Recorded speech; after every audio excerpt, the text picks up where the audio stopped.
Hello, welcome one and all to this very special audio type conversational interview thing. we're we're going to be talking about the audiobook production of the Tumbleweed Dossier. My name is Dave Chadwick. I wrote this book, and I am joined by the wonderful, amazing, and beautiful Haley Pullos, who was the narrator of the audio version of the book. Haley, thanks so much for joining me. How are you today? I am great. Really, really happy to be doing this. How are I'm you? I'm okay. It's snowing really hard Oh my right. gosh, really? Yeah, it's I'm here. I live in the middle of nowhere, Utah. Would you like to tell the folks out there who you are and what you do? Sure. I am an actress. I have been acting since I was 8 years old. And The Tumbleweed Dossier was my first audiobook that I recorded and narrated, and it was so much fun. And um it just means so much to me, and so I'm so excited to be talking about it even more. Yeah, so I've been wanting to talk to you about it for a while because I there's there's kind of a funny story, a mildly amazingly funny story Okay. about how I came around to finding you to be the narrator. I suppose we better talk about this crazy little book about where aliens abduct vampires. I mean that's the conceit. That's the whole reason I wrote it. I wanted to Hmm. see if this particular farce, if I could pull it off and have it be mildly entertaining. And I guess I whether or not I succeeded is up to the reader to decide. I mean, you read it. I think.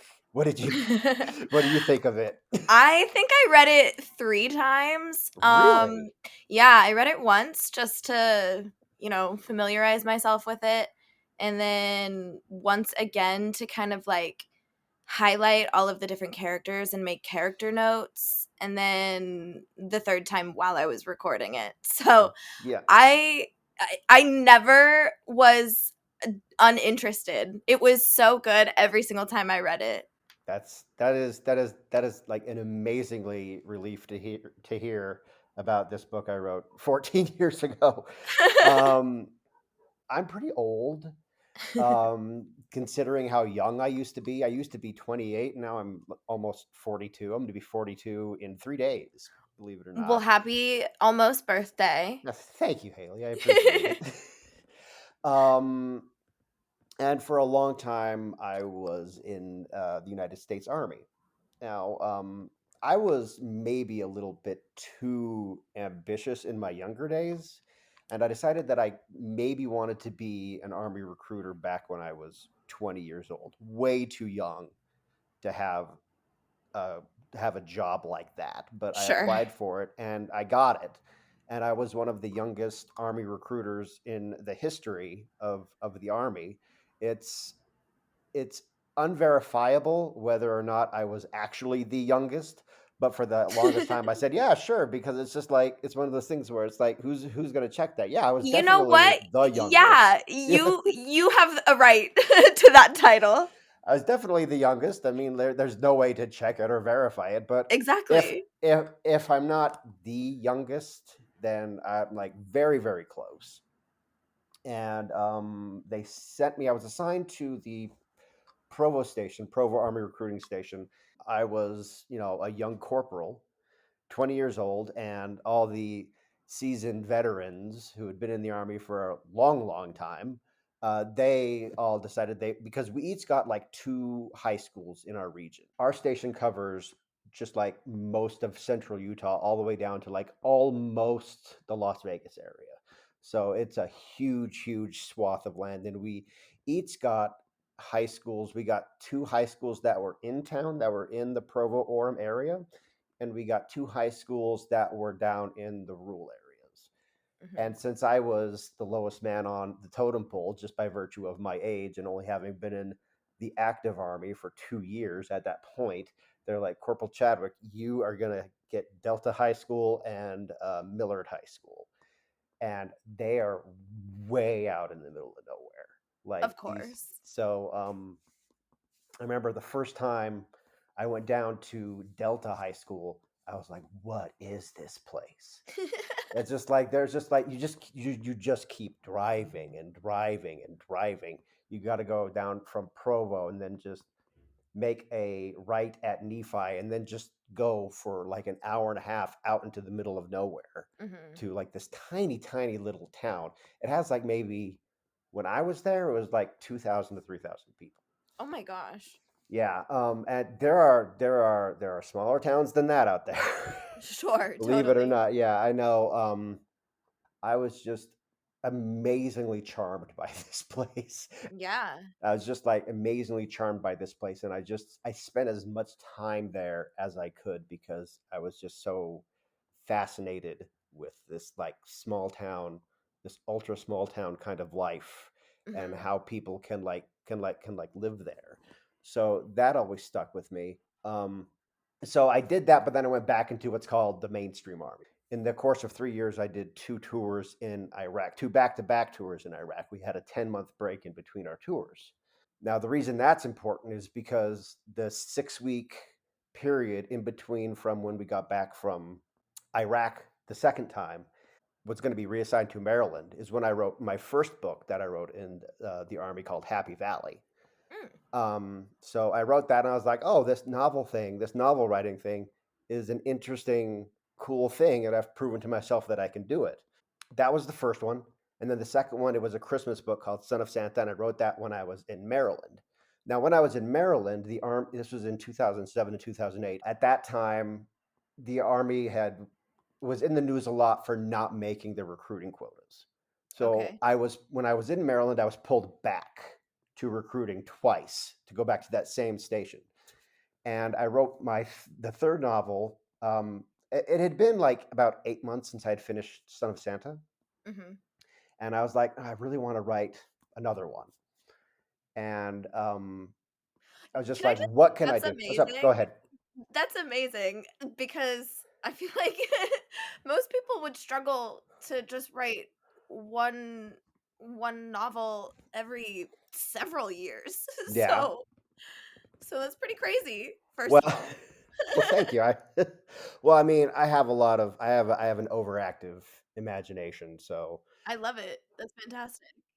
but while I was in Utah, I was like, okay, I've done Happy Valley and I've done a Christmas book. I want to do something that kind of like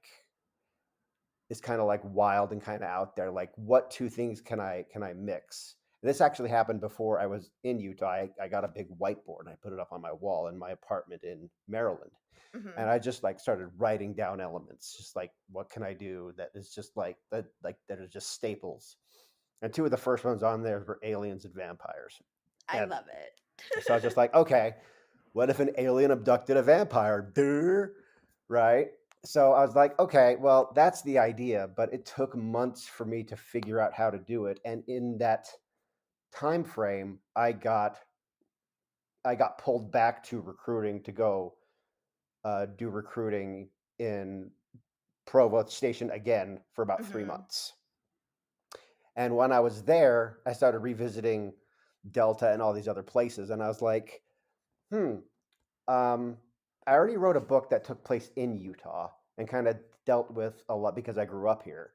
I kind Sure. of dealt with a lot of Utah themes, a lot of LDS themes, and things like that. So it would be I kind of don't want to place it here, but I do want to place it here. So I was like, well, let's put it out in Texas, but in your mind, it's really going to take place in Delta. Right. So I had a hard time getting into it. I don't know if you've heard of this little teeny tiny television show called The X Files. Oh, Uh, once or yeah, twice.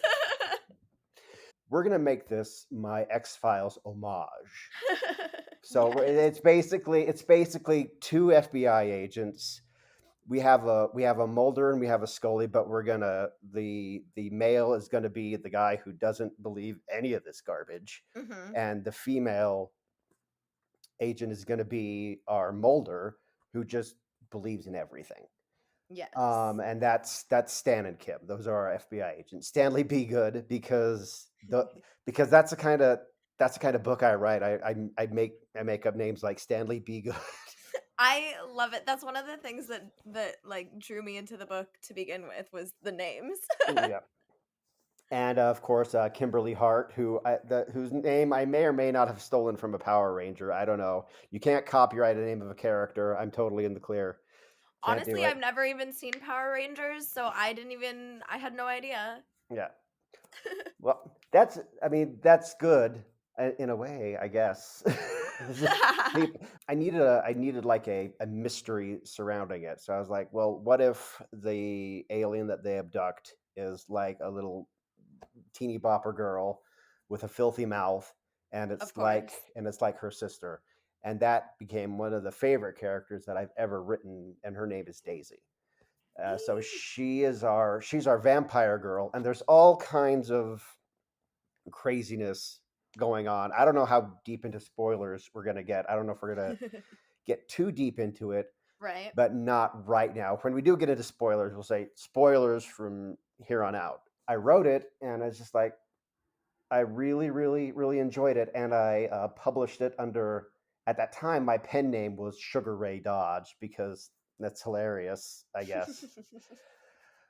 Self-publishing is it's a very hit and miss kind of thing. It's very big if you're writing like cozy mysteries and Sure. like werewolf erotica, Of but course. that's a big thing in self-publishing. But I never really made an attempt to get it published by a bigger publishing house. It did cross my mind, but at the time I was very focused on just like what I was doing and what I could make happen.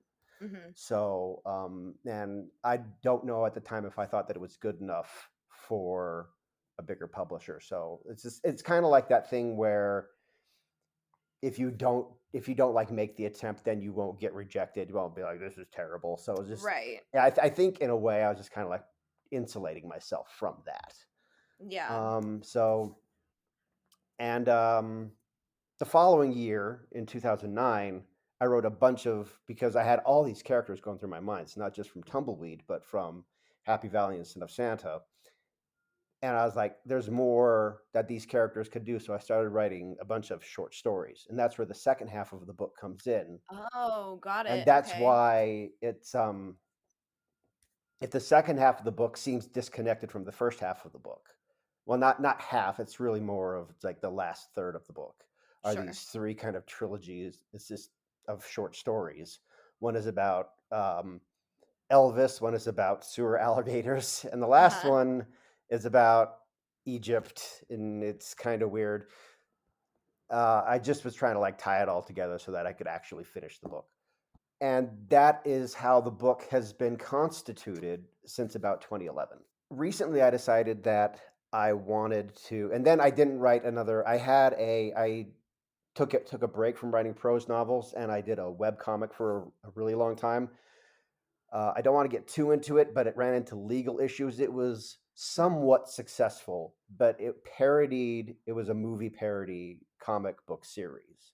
Got it. Okay. And we ran afoul of some directors who didn't appreciate that I was parroting their work, and we ran into like a ton of legal issues, and that ultimately I couldn't fight it, and we ultimately had to end the series. And so Mm. I was kind of like bitter and jaded at that point as far as like publishing comics went. So I was Sure. like, I'm gonna go back. I'm gonna see if I have more actual prose books in me. And so I wrote another one, and this was during the pandemic. It was about a wish granting monkey called Monkey, and I wrote that, and I was just like, this is amazing. I can still do this. And so I decided to we're gonna hit a hard reset, and we're gonna give this another try. So I Yeah. published Monkey, and then in 2021, I couldn't. I attempted writing another book, but it was too weird. The idea that I had just like crashed and burned, and I was like, oh my gosh, I got to do something to keep this new brand up. And I was like, Yeah. well, I have these three other books, and I was like, well, I've already published them under a pen name. It's like, who cares? Just get them back out there. So I republished them, and this is where you come in. This is where I found you. Mhm. I do most of my reading now through audiobooks. I just think that that's just like it's like it has opened up because I could do it anytime, anywhere while I'm doing Yeah, anything. totally. It's such I mean, like I did do a lot of reading before, but like the audiobook revolution, Mhm. like I it just I've read so much in the past 2 years Yeah. than I have, and it's just like this is great, but I was just like I wish I could get my books out there on audio form, but it's like I don't really have the resources to do that. But then I found Audible does have another company that lets you go find narrators, and I was like, I can choose narrators for this, and it's like this is great. This is the most amazing thing ever. It's called ACX, and I'm on there, and this is this is the funny story about how I found um, my other narrators and how I found you. Um, at first, I was like, well, I'm going to get my friends to narrate this stuff, which was a terrible, bad, awful idea. Um, I went onto Facebook and I said, "Hey guys, I because I'm involved in or was involved in the local independent film, community out up Mhm. here in Utah." And I was like, "Hey, all my actor friends, like, I have these audiobooks that I need narrators for. If you would like to audition, Right, message me right. and I'll send you the link if you want to audition." And I had like 30 people reply. Oh my gosh. Yeah, so I was like, "Oh, here, if you want to audition." None of them wanted to audition. Of course, they're like, no, direct offer." But one guy got like belligerent with me too. He's like, "This is a little bit too much work for me to handle." And I was like, "Look, guy," and he sent me like this really long kind of like nasty message that kind of like left me very angry. Yeah. And about how he told me that I should basically do it myself. And I was like, "No one wants to listen to me, bro. Like I thought you guys were professionals." Right. But so I found narrators for the first two, and I was just going through. I was just like, I'm only going to get people who are serious and who are like in the game. So I was going through, and I couldn't find somebody whose voice that I really really liked for Tumbleweed, and I decided early on that I wanted a female voice, even though the main character is a male. Mhm. But what I had wanted, because Daisy is one of my favorite characters, definitely my favorite character of this book. I was like, I just need a voice. Like I want Daisy to narrate it. And I was just like going through it, and I found this audition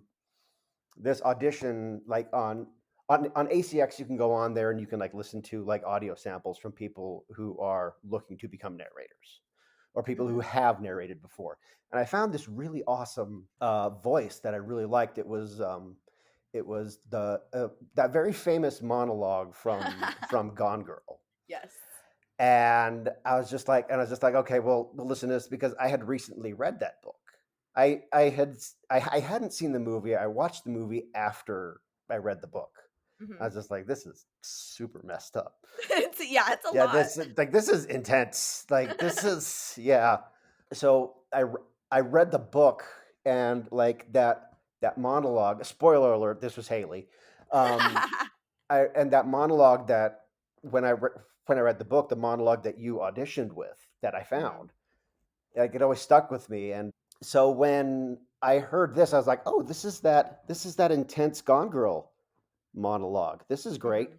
And your voice was just so just like, oh my god, it's just like so cynical and yet so sassy. And when you said that line, it's just like it was just dripping with just like razor sharp bitter cynicalness. Oh If my that god, if that's, that's like, such a beautiful compliment. Yeah, just and that's just like, oh my goodness, it's like that's amazing. And then let's like I click through to your profile, and and then it's just like I I didn't read, and this is going to be important later.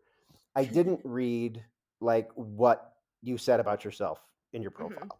I only cared about what's your voice. It's like I want this voice, this girl. I don't care about what she's saying about herself.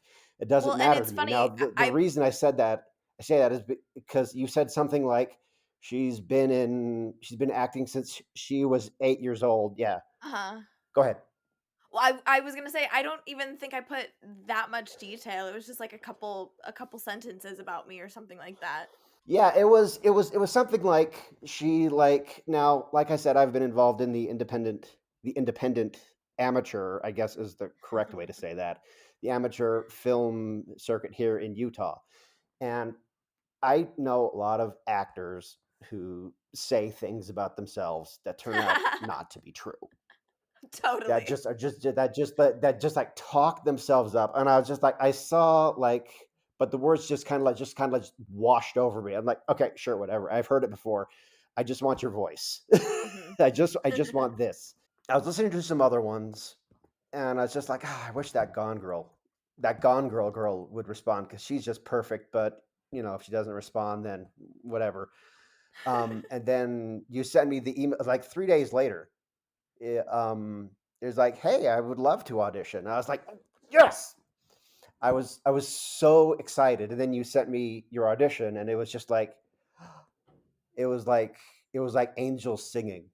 Oh my gosh. I was like, this is amazing. And then I was just like, well, these are the terms. As like, are you sure that like these are the terms and the compensation? Is this something you want to do? And you're like, yeah, sure. And I'm like, great.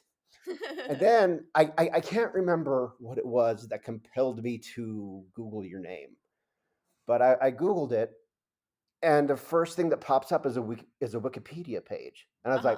I was like, uh oh, I was like, oh no, what is this? And I click through, and it's like you're like a big deal, and Well, thank you. I kind of like I was going through it, and it's just like she's on General Hospital. Heck yeah. I was like, oh my goodness. And then I just saw that you were on like one of my favorite all time TV shows is the TV show House.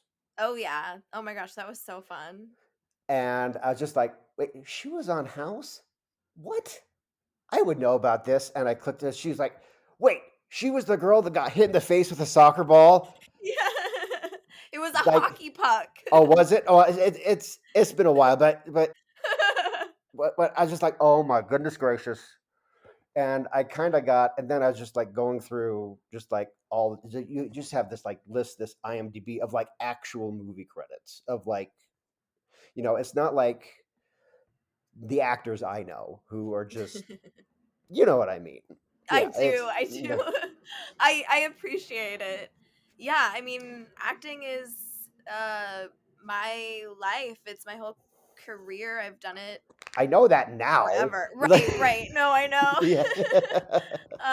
Yeah, I mean, it's just yeah, I don't necessarily, like, advertise myself as that person, but, when people find out, it's always fun. Yeah, so what happened was, and this was like after I had sent you the offer, and you were being so nice. Uh, I have to admit, I got a little bit intimidated. I was just like, Oh, no. she's gonna find out, and like imposter syndrome just kind of like kicked in. It's like, oh, she's gonna find out that I'm just like some weirdo self-published guy and she's like, she's not gonna want to do this, even though you had already said you wanted to do it. And Right. I even like there's a famous filmmaker out here in Utah named Richard Dutcher. He's done a lot of Utah-based things. He doesn't live here anymore, Mhm. but he actually helped me write the screenplay version of the Tumbleweed Dossier. So Oh, okay. he's very familiar with the story. Some of his stuff includes God's Army, States of Grace. What's it? There was he did something with what's the name of it? It's not Falling. I'm trying to remember the name. Evil Angel. It's where Oh. he cuts off Ving Rhames' head in Salt Lake City. Oh. Yeah, it's pretty good. He's an intense filmmaker, and he actually helped me write the screenplay for movie version of Tumbleweed, which The only thing that exists about that is the screenplay. Um, and I sent him a message, and I was like, and he's had extensive dealings in Hollywood. And I sent him a message, and I was like, "Hey, man, I don't know how to deal with this. It's just like I'm kind of intimidated by this woman who has fame like 10 times anything that I have. It's just like I feel like I don't know. It feels like I don't deserve to have somebody of this caliber." And Oh. he told me I was being incredibly stupid. Yeah. So he's like, "Calm down, chill out. She's a professional. She knows the terms. Everything's going to be fine." And I was just like, "All right." And it turned out to be fantastic. And Yeah, well, I mean, I'm I think it's so funny that you were so nervous.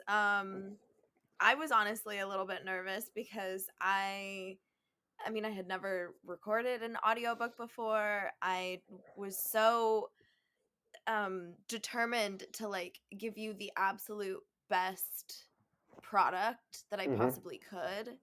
And during the whole process, like I was learning so much, and like I would go back and like redo so many things, and I was like obsessed with making sure it was absolutely perfect. And and that's something with you and my other narrators that I really, really appreciate because, like I said, I'm not a, a big time writer.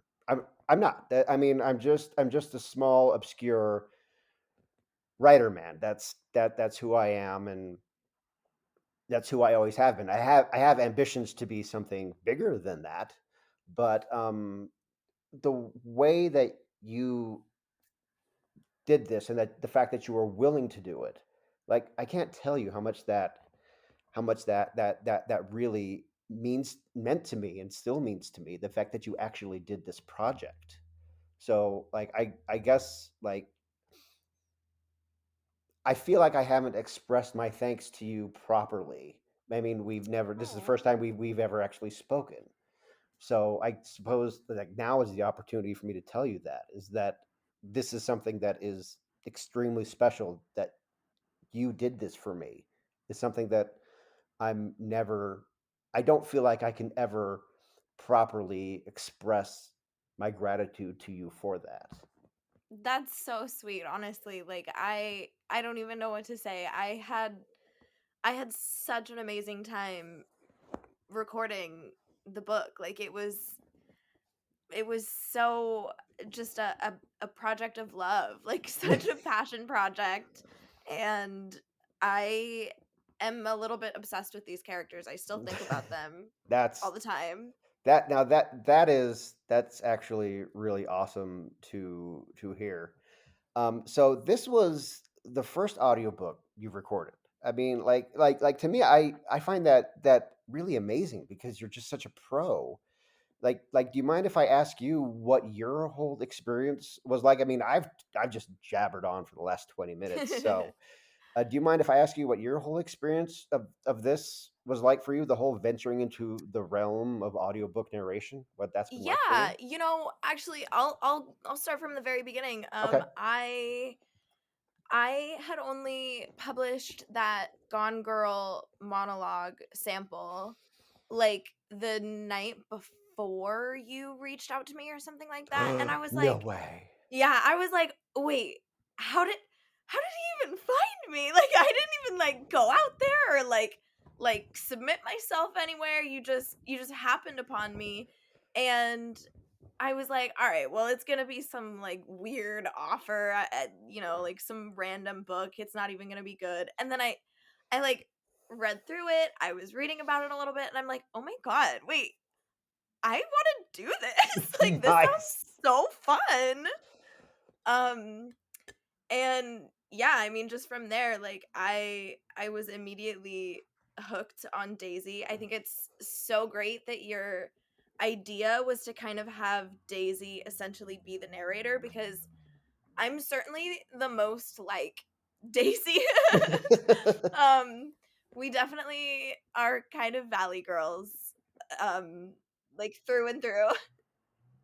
What did you think of the story specifically? I mean, I can't imagine like what you were expecting. Like you already said that like this is going to be like some weirdo pervert book or something. But like what did um, you think of the story as a whole like when you got it? Do you have any fun stories about that? I was honestly just so excited because I've always loved vampires. I've always loved aliens. I'm a true believer that aliens are 1000% real. Oh, they have to be. Oh, we Oh, could go. 100. Oh my gosh, We could we have a could. whole podcast just about Yeah, aliens. yeah. Let's not. Okay, okay. All right. Yeah. I'm I'm gonna calm down.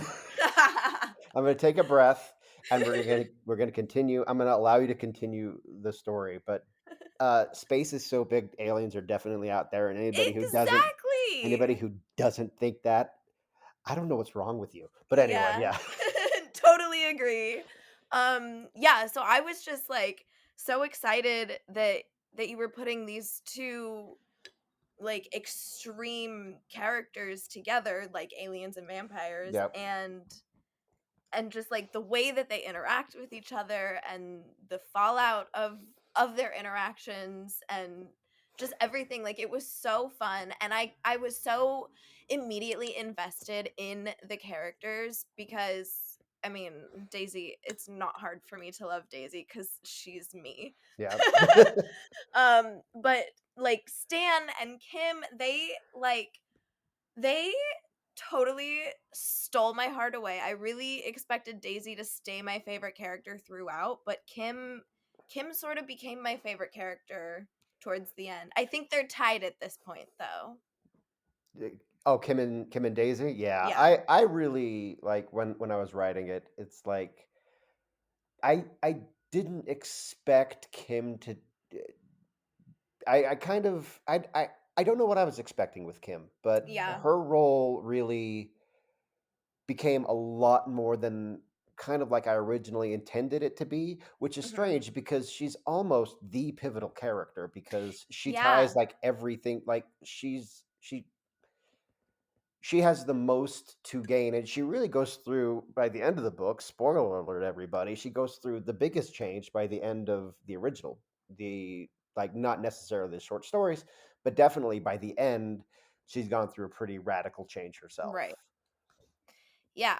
I know. And it is kind of interesting that she didn't really start out that way in your mind because I think it's easy as a reader to feel the same way, which makes her almost seem even more important because she wasn't supposed to be like that, but she just like that was her power. Yeah, she was supposed to be just kind of like this kooky, like she was the believer in aliens, she Right. believed in vampires, she's our Mulder, she is a believer, she believes everything, and she has reasons to believe in these things, Mhm. where she's the opposite of Stan, who's just like bitter, and I mean by the end he has his eyes open, he has no choice but to Right. believe because he saw all this insanity.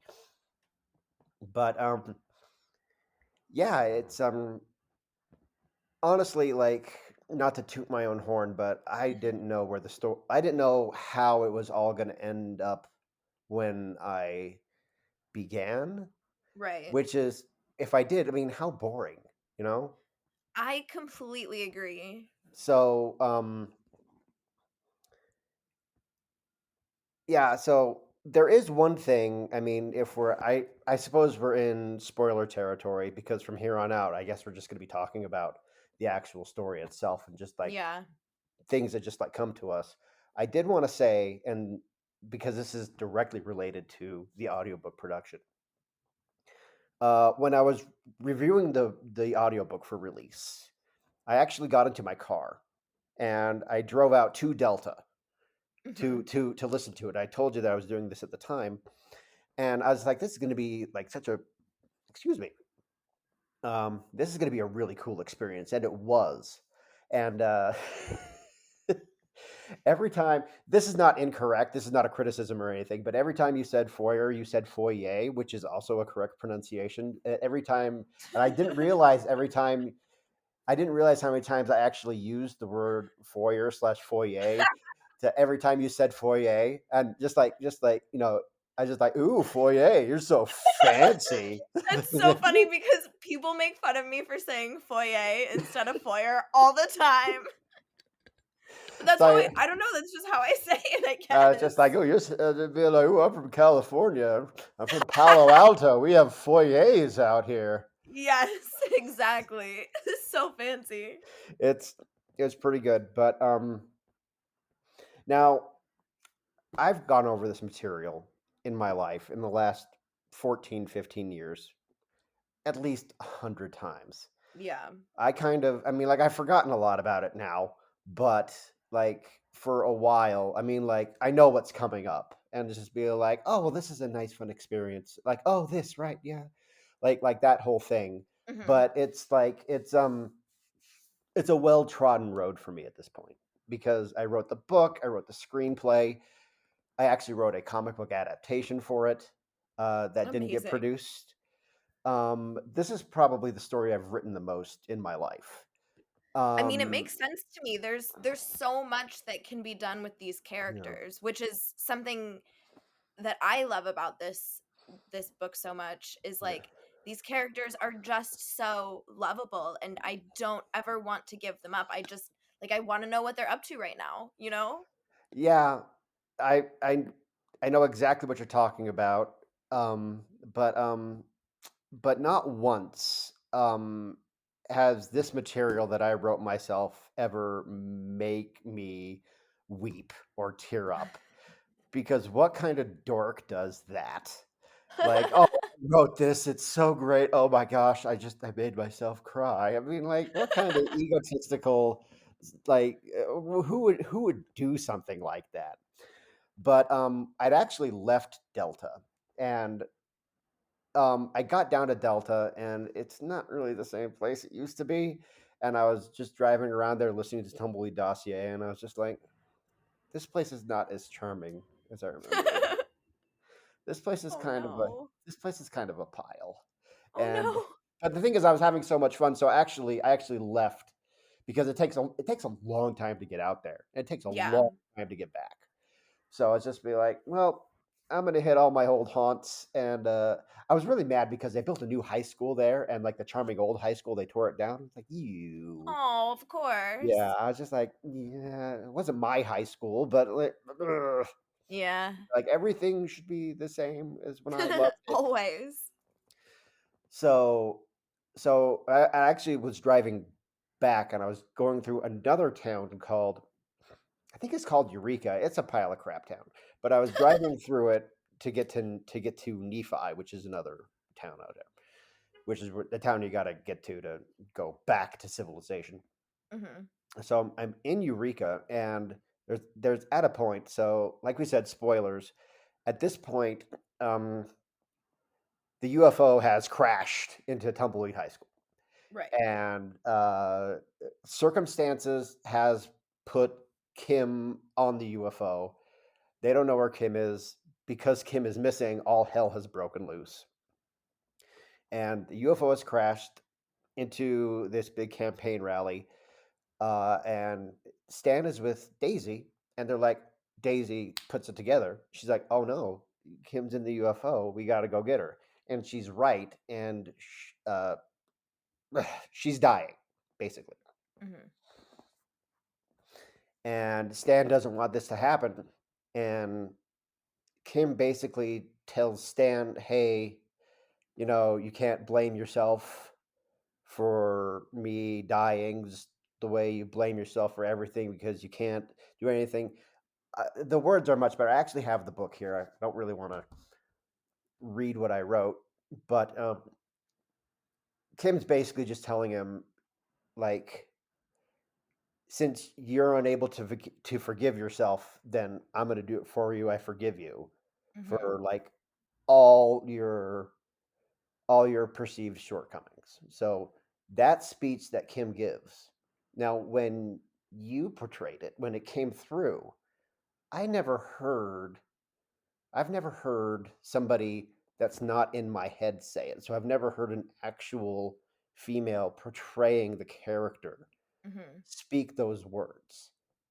And it was incredibly, like, I can't really describe the experience, but the way you did that, the way you portrayed that scene and Kim in that situation, I suddenly realized that, like, my I was, I don't want to say I was crying, but I was definitely tearing up. And I got mad. I was like, "What the fuck is this?" I'll probably censor that. I was like, "Why? I did not sign up for this, Haley Pullis. Oh my gosh."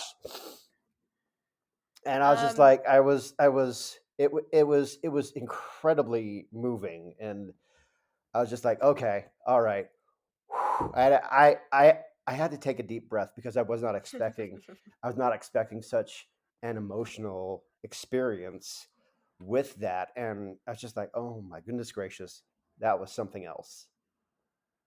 well, thank you. I mean, I think it's pretty incredible that I was able to get that response out of you, especially you being the writer. You know, Because for me that scene was always so emotional to me, and I even remember while I was recording it I was like, oh my god, I have to not cry while I'm recording this, because it I don't know, I'm a very emotional person. I feel everything to the nth degree, and reading those words between Stan and Kim, like, they were so powerful and so moving for me, and I wanted to make sure that that really came across in my recording. And so the fact that it did for you is just, it's amazing. yeah, it was. I mean, I can't say enough good things about the book in general, but like that scene in particular. And I know people are going to be like, "Oh, Dave, you're tooting your own horn." It's just like, okay, you know what? This is my thing. I'm doing this. I'm talking to Haley Pullis, and I'm letting her know that she did an amazing job. So, As did you, Dave. watch your attitude out there, listeners. Buy the book. Heck yeah. Yeah. Go listen to the audiobook. So, is th- is there anything else specifically about the story or your experience that you'd like to share? I can't think of anything in particular. I feel like we covered so much, Hmm. but I just want to make it so clear to everybody who maybe hasn't listened to the book yet that these characters are, they're not even, they're not characters, they're real people and they come to life. And I just, I hope everyone who listens or reads the book has the exact same experience as I did and still do, because like I keep saying, these characters live on in my brain. I revisit them all the time. I think about them, and I'm excited to maybe one day hear what comes next for them. Oh, see now, that's the thing. I've never I guess we could talk a little bit. I mean, we have a little bit of time left. I guess we could talk about the stories that come after. There's a story about Elvis. I kind of chose the subject matter for the short stories as kind of like the aliens and vampires for me were always kind of like aliens more than vampires. Vampires are really more of like scary story, Mhm. campfire kind of stuff and like scary movies. But aliens, like aliens abductions, that's kind of like Bigfoot. Right. Just kind of like these American folklore kind of things. And I kind of wanted to choose the at least for the first two because the very end one, the Egypt stuff, is a little bit Mhm. different than that. The first two, at least. Now, for me, I kind of wanted to go in that vein, like vampires, like the Tumbleweed Dossier is vampires and aliens. And Mhm. in Fallen from Graceland, it was, which I had originally called the Graceland Dossier, which is a better title. I don't know why I changed it, but that is vampires plus Elvis lives mythology, basically. Right. Because when I was a kid in like 1987, like the whole Elvis lives thing, because he'd only been dead at 10, but 10 for 10 years when I Mhm. was like 7 years old. And so, like, Elvis lives kind of like conspiracy theories, at least in my elementary school, people were like way into like the story of Elvis faking his own death. Of So course. for me, the Elvis lives mythology is kind of like on that same level as like alien abductions. And Yeah. then when it came time to write the next one, which is uh, a sewer alligator kind of story, I kind of wanted to go in that same thing as like sewer alligators. I mean, we didn't have those in Utah, but you kind of like hear about them a lot. And Definitely, it sounds like something that Dwight Schrute would talk about. yes, 100%.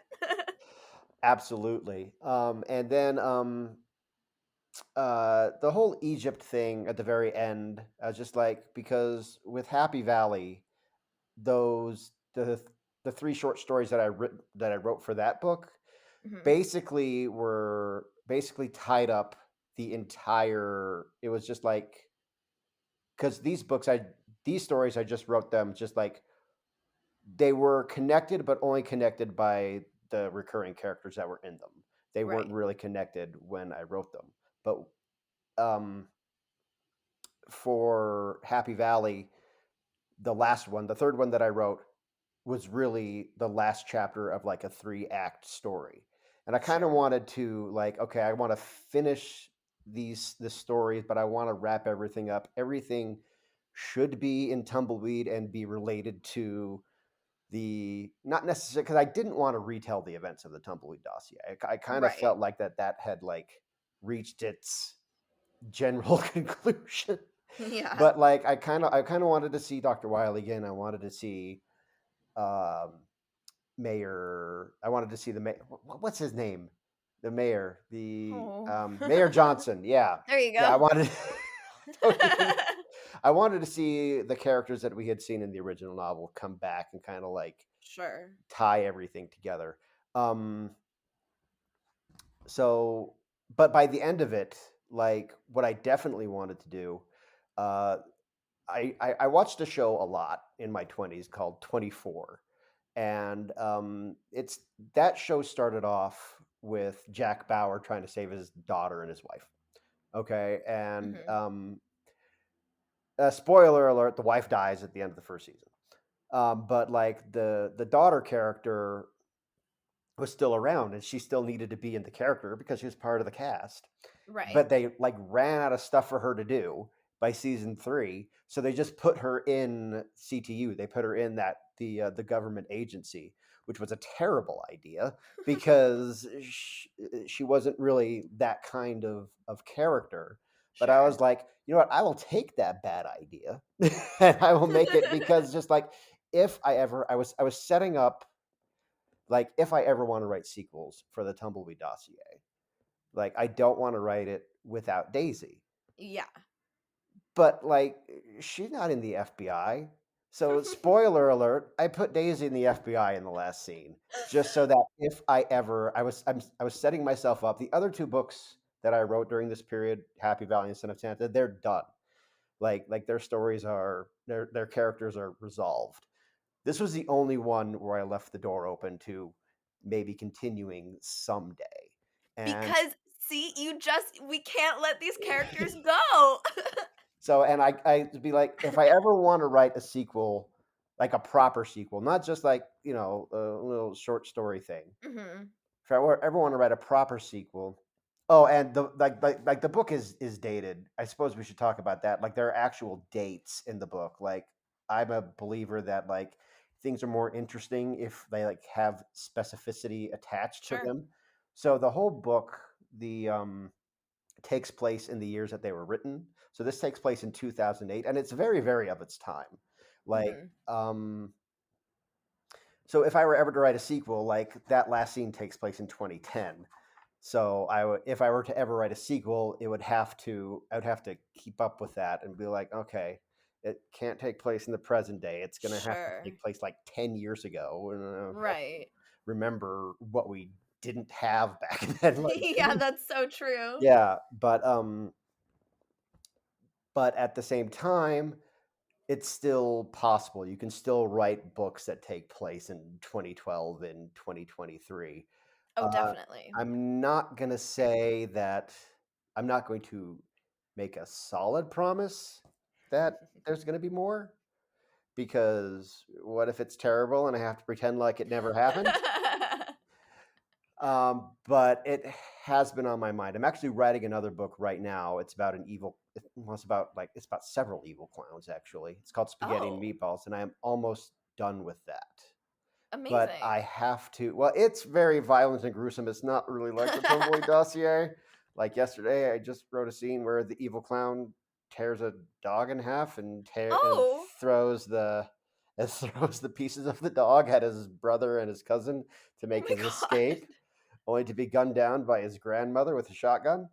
Oh, wow. Okay, So that's a yeah, lot. yeah, that all happens in one scene. So Okay, that's it. That's very close to being finished. I only have like 7 or 8 scenes left to write in that, but I'm amazing. probably gonna sit on that one because Sure. it's the most violent, gruesome thing I've ever written.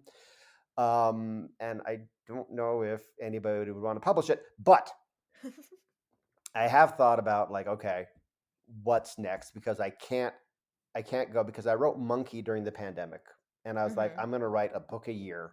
And then in 2021, I the book that I was writing crashed and burned, Mm. and I ended up re-releasing my previous books just so that I could keep my new brand going, which was a good thing because, now I have this awesome audiobook narrated by Haley Pullos. So it all Woo! worked out great. But Yay. I can't go another year without writing a new book. Yeah. So no promises, but a Tumbleweed sequel is on a list of possibilities. So I suppose we should wrap this up. I think we've said everything that we wanted to say about it. Haley, just to close everything up, tell everybody who you are and where they can find you and how they can support you. I am Haley once again. You can find me on Instagram, on Twitter, and on TikTok at Haley Polis. And watch me on General Hospital because it's the best show ever.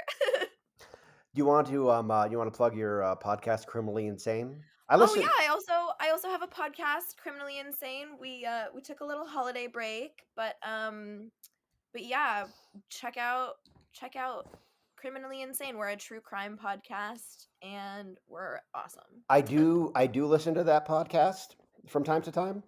The first one I listened to was the one where you guys talked about Gabby Potato. Oh yeah. Yeah. So, but you guys cover a lot of ground. It's interesting. Thank you. Yeah, that's another passion project of mine. I'm very Yeah. I have a lot of weird hobbies. You didn't think I knew about that, did you? I thought that you might, well, I assumed, if you googled me, you must have found some stuff out. I can't remember how. I think Oh, I I. post about it on my Instagram That's a probably lot. okay. That's probably why. Yeah, Yeah. that's probably it. Okay. Well, and I'm Dave Chadwick. You can check me out on the web at davechadwick.info. That's where all the links to all my books and audiobooks are. You can follow me on Twitter at dchadwickauthor. And yeah, go to audible.com and pick up the Tumbleweed Dossier. It's amazing. It's something that's very near and dear to both of us. Yeah, and I'm so glad that you agreed to do this. This was amazing. I was actually very excited for this today, and now it's over, and I'm gonna be sad. Oh, Okay. well, I'm excited to hear this.